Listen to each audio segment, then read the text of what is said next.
Hi everyone, this is Harman, and today we're gonna dive into how to become a front-end engineer in 2026 using Scrimba. Now, before we begin, I want to put a timestamp below that you can skip to if you're already a Scrimba user and you just want to be interested in the roadmap on how to become a front-end engineer. For the other people, I want to introduce you on how you can actually become a software engineer, front-end engineer, or a back-end engineer. Now, you will be thinking like there are already so many videos out there on how to become a software engineer and the other following roles. But the problem is, most of these videos are very generic. Like they give you a generic advice. First of all, they ask you, what do you want to become? A front end engineer, software engineer? And then they ask, you need to choose a language, which most of the time is going to be Python or JavaScript. And then you have to build projects, then build a resume and apply for hundreds or thousands of jobs in order to get into the tech. Well, this is a very kind of generic advice. And most likely, I can understand that they make these kind of videos to target the beginners. But the problem with these kind of video is even if you choose a platform, there is not a detailed guide on how to choose a platform and which platform should be good for you. There are so many platforms out there, and mostly all of them are text based.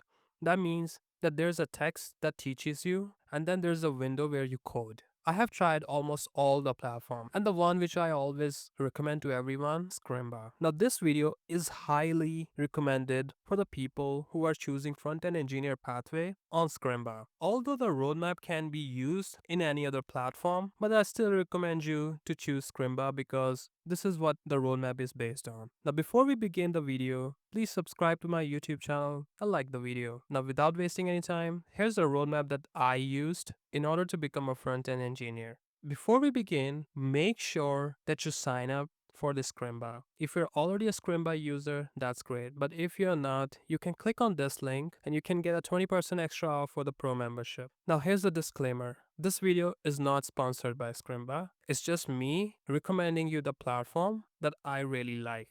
And the reason I'm making this video is when I started on Scrimba to learn the front-end engineer, there was no video out there who could guide me in this way. But again, if you want to choose any other platform in order to learn, or even if you want to learn on the YouTube for free, that's totally fine. This roadmap can be used for any platform or any way of learning, including YouTube. Now, the first step, before you choose to do anything, get a piece of paper and write your why. Like why you want to start all of this is really important. The reason is there will be some days that you don't want to code at all. And whenever you feel demotivated, just remember your why. It will help you a lot. Now, once you write your why, make sure that you create your GitHub and a LinkedIn account. And now here's the reason. The GitHub is going to be a social proof that you know what you are doing. You're gonna build up the projects, you're gonna deploy, and you're gonna build up the GitHub profile. And this profile will help you out when the recruiters see there's an activity for the whole month or for the whole year. And that is a social proof that you can code, that you can build projects. And that's why I'm telling you to create the GitHub. Now, the reason we're gonna create the LinkedIn and start posting every day and create content around our journey is because once the recruiters come to your profile on LinkedIn, they can see further that this guy is actually learning every single day. And along with that, if we see his GitHub, this guy is actually creating the projects, sharing his journey on LinkedIn. That will further help you out in getting and becoming a front-end engineer. Now, once you're done with writing your why, creating GitHub and LinkedIn account, we can finally start our journey of becoming front-end engineer. Now, if you go to the Scrimba, you can see if you go to the courses, there are so many courses out there, right? But the particular one that you're going to choose is the front-end developer path. Now, once you click on the front-end developer path, all you have to do is start course. Now, here's something I want to tell you. This path requires a pro membership.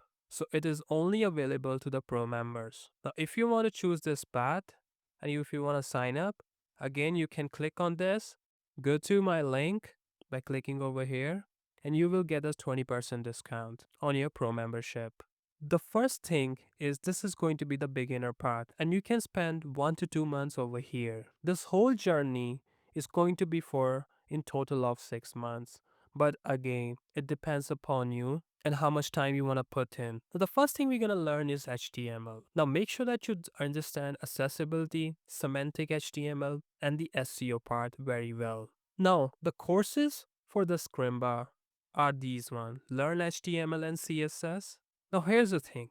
This course is free. That means you don't need a pro membership in order to do this. Now, what does free means actually? It means you can watch the modules, but the challenges and the review requires a pro membership. Now, here's another thing. If you see and if you go to the first module, you see you will going to build and deploy your first website, build a google.com, a digital card, a space exploration site, a birthday gift, and then there's a solo project. Now, this is the reason why I love Scrimba, because you're not learning without building projects. You're actually building the projects and learning along the way, which is essential in order to become a good front-end engineer. There's another part that I have wrote over here, which says included in the front-end engineer path. Now, what does this mean? If we go back to the engineer path, and if you see the web dev basics, if I click on it, the modules over here are actually the same modules for the Learn HTML and CSS. Now, what does this mean? This means like if you're going to complete this pathway, you can earn the certificate. It will directly contribute towards the path of the front-end developer because you are actually learning in a compound way. One of your learnings will contribute straight into the front-end developer path. Now, if we come back and if you choose the how does the web work, and if you click on this link, it will take you to the Odin project. Now, this is not a Scrimba thing, but make sure that you go through all of them and you understand like how the web actually works. And then you can move to the third, click on the link, and this is the course by Kevin. He's also a YouTuber and he has a great resources on HTML and CSS. Make sure that you get through this course. It's a really great one. But this course doesn't contribute over here. So why I am telling you to complete this course? Like I said, you can choose the front-end developer path and you can complete all of this. You will still have the knowledge to become the front-end engineer. But the reason I'm telling you to complete the other courses too, because this will help you to further understand on how the HTML and CSS works. And I want you to use this as an opportunity. Why? Because you're already going to pay for the pro membership. Make sure that you complete this one. Once you completed this, you are actually pretty much good with the HTML and CSS part. Now, what we're gonna do is for the CSS animations is going to be this course. Responsive design actually comes under this part, and you need to learn Figma. Now, once you completed the accessible web design, you need to go and learn CSS challenges. These are actually challenges which will help you out to further make your fundamentals clear for the CSS. And then you're gonna learn the CSS animations. Now, these things can be free. The last two courses, they require a Scrimba Pro, and I highly recommend you to take this course. These courses about the UI design, because once you complete these two courses, and then you go back to the front-end developer path, and if you try to complete Web Dev Basics, CSS Essential Concepts, Responsive Design, it will be very easier for you. So once you're completed all of these, start making projects. This is essential. Now, the reason I'm telling you to start making projects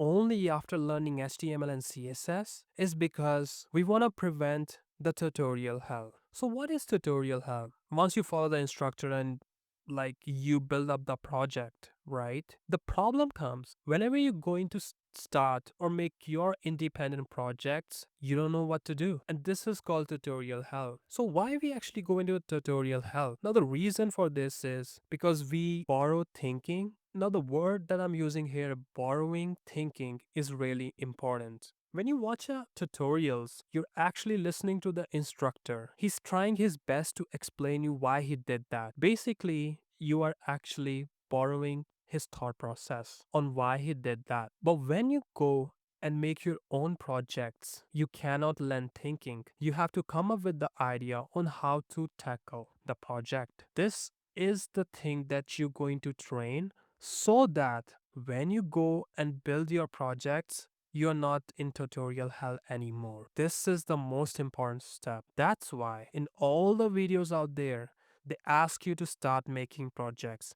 And now you know why they say that. So once you start building up the projects and you feel confident, let's learn JavaScript. Learn JavaScript, click on the link, and you see this course. This course is included in the front end path. Let's check it out. If we go to the front end path, and if you go to the Make Websites Interactive, if you complete this course, help you to contribute to your front end path, and which is a good thing that we are trying to do. Learn advanced JavaScript. Some parts of it is actually included in the front end path in the essential JavaScript concepts and working with the API. So that's why I recommend you to go and learn advanced JavaScript. But once you complete both of these, there's a course out, the JavaScript deep dive, which is really amazing, and I really highly recommend you to take this course. It's actually like not a beginner, it's an like intermediate, but once you complete this course, you are actually going to be really confident with your JavaScript. Now, the problem is some students will find it really difficult, and that's okay. When I started learning JavaScript,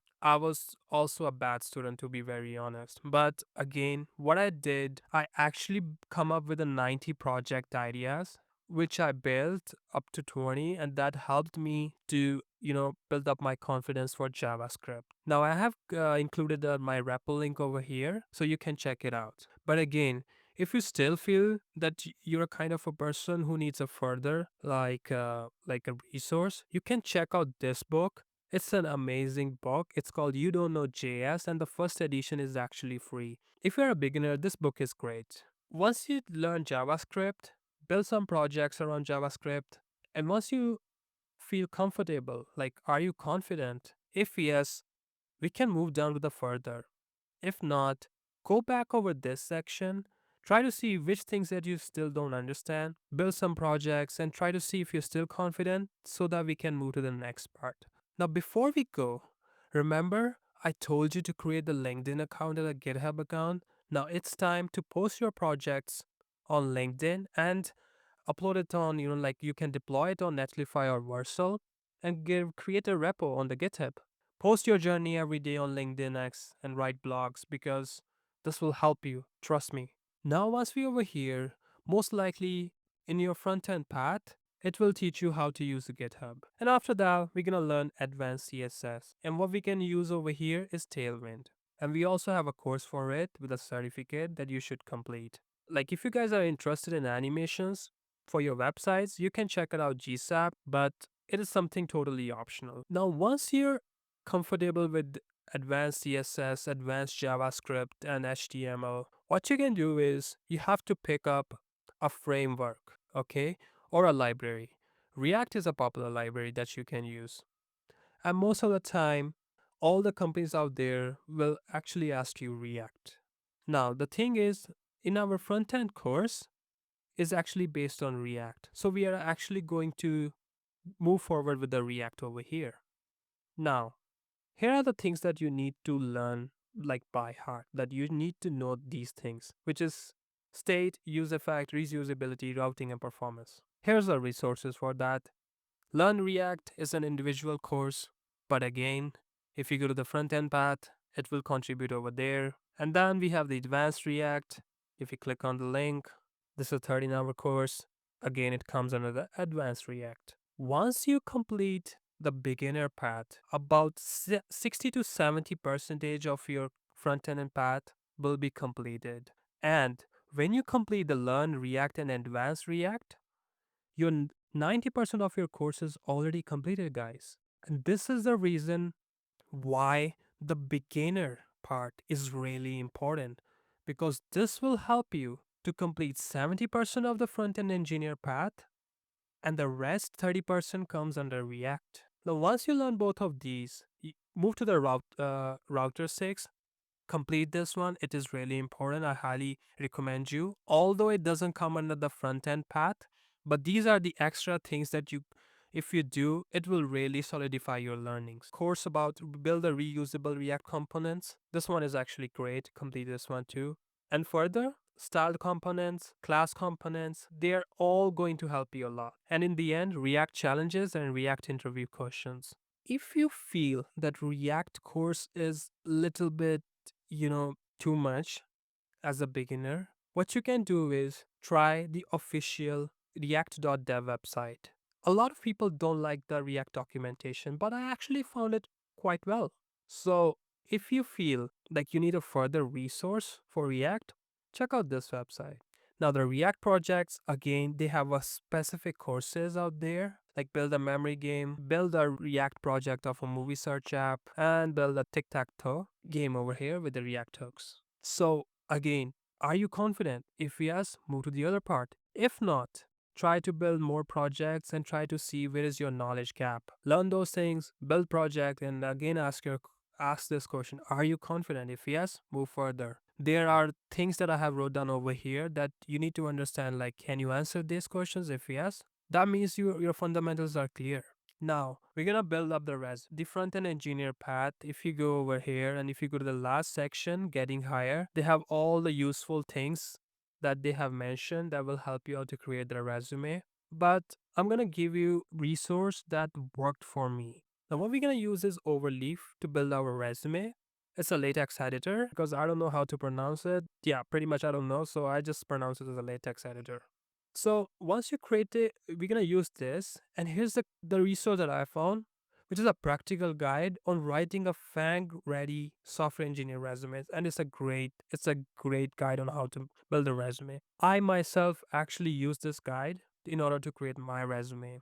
Now, what about resume template? Well, I also have given you this link. You can go to this link. It's made by Eric, and it's like a resume template that you can use in order to create a resume. And it's a great repo link, and you can see 257 people actually start this one. Once you start apply for jobs, make sure that you go the last part of the front end engineer, which is the getting hired, and claim your certificate by now, which is the month 5th. You should have completed the Scrimba front end engineer path and earn this certificate. Now, if you just have followed this thing, like this part, you might only got one certificate. But by doing all of these additional like courses on Scrimba, you actually going to get in total 24 certificates. And that's just amazing, right? Instead of one, now you got 24 certificates, and it further builds down your confidence, right? That's why I highly recommend whenever you buy like a subscription to any platform, make sure that you use the best out of it. We're gonna learn, this is optional to be honest, but if you can learn Next.js, that would be great because this will help you when we are moving forward to learn the full stack engineer. But again, this is optional. Now, once you're done with that, we're gonna prepare for our front end interview part, right? Now, again, in the getting hired section of the Scrimba, they have a great like tips, like they will explain you everything. Even they have a JavaScript interview challenge, React interview questions. But found this one, it's called a greatfrontend.com. I'm not gonna say all the practice questions. If you can do that, that would be really great actually. Now the reason that I choose this because this one is specifically for the front end role. Now I know there's a lead code too, but to be honest, we are specifically doing this for the front end engineer part. So I'm not sure like how much lead code can be helpful to you. Now the other one is the front end interview handbook. This is another good website. It will help you a lot and it's 100% free. Now, once you're comfortable with these, build more projects and start learning new thing every day. And apply for jobs. Did you get hired? No? All good. Go back to the interview. Try doing all of those interviews questions again. Build more projects. Apply for more jobs. And once you get hired, continue your learning. Go to the full stack engineer role path on Scrimba or maybe any other platform out there. Once you complete that, make sure that you start learning AI or ML engineer because this is the future and I really believe in it. I know there are people who's gonna say that AI is going to replace engineers, especially the front end engineers. But to be really honest, I don't think so it's going to be happening really soon. It will take some years, and if you start learning today, I'm pretty much sure before AI going to replace front end engineers, you're already in a good position. Why? Because you follow this path, you remember your why, you started posted on LinkedIn, you build the projects, you show to the world, and by the next 6 months, you're already a front end engineer and recruiters will trust you that you know your skills. And this is the video that I wish when I started out my journey someone gave it to me. But why? Because I'm not telling you which language to pick. I made this video specifically for front-end engineer because this is the role that I think everyone can get into. You don't need a math over here. You don't need to be like a very smart person. It's just you have to show up every day and just code, build projects, and show your skill to the world. If you like this video, make sure that you give a thumbs up and subscribe to my YouTube channel. So I hope everyone loved it, and yeah, I'll see you in the next video.